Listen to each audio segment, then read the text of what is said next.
اعوذ باللہ من الشیطان الرجیم بسم اللہ الرحمن الرحیم السلام علیکم ورحمۃ اللہ وبرکاتہ۔ آج کی ویڈیو میں ہم 5 احادیث جانتے ہیں۔ اس ویڈیو میں کون سی ہم نے حدیث سے بتانی ہے، ان حدیثوں کو دوسروں تک بھی پہنچائے، دین کی بات پھیلانا بھی صدقہ جاریہ ہے۔ آئیے جانتے ہیں۔ نمبر 1،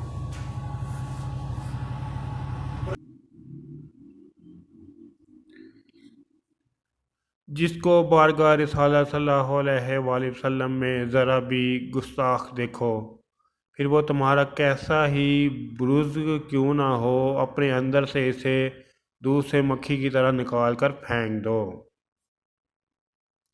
نمبر 2، جھگڑا چھوڑ کے جنت لیجئے۔ رسول اللہ صلی اللہ علیہ وآلہ وسلم نے فرمایا، میں اس شخص کے لیے جنت میں ایک محل کا ذمہ دار ہوں جو حق پر ہوتے ہوئے بھی جھگڑا چھوڑ دے۔ نمبر 3، سیدنا جابر بن عبداللہ رضی اللہ عنہ کہتے ہیں، رسول اللہ صلی اللہ علیہ وآلہ وسلم نے فرمایا، جو شخص کسی چیز کی جھوٹی قسم کھاتا ہے کہ اس کے ساتھ مسلمان کا مال کھائے، تو وہ اللہ تعالیٰ کو قیامت کے روز جب ملے گا تو وہ اس پر غصے ہوگا۔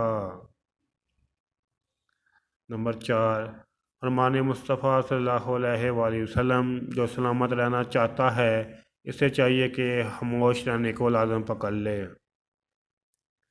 نمبر 5، توبہ کی فضیلت۔ سرور عالم نور مجسم صلی اللہ علیہ وآلہ وسلم نے ارشاد فرمایا، یعنی گناہ سے توبہ کرنے والا ایسا ہے جیسے اس نے گناہ کیا ہی نہیں۔ ان 5 حدیث کو دوسروں تک بھی پہنچائے، دین کی بات پھیلانا بھی صدقہ جاریہ ہے۔ اس کے علاوہ میرے یوٹیوب چینل جاسم نوکیا کو سبسکرائب کریں، اپنے دوستوں سے سبسکرائب کرائیں تاکہ میری حوصلہ افزائی ہو سکے اور میں زیادہ سے زیادہ ویڈیو اپلوڈ کر سکوں۔ السلام علیکم ورحمۃ اللہ وبرکاتہ۔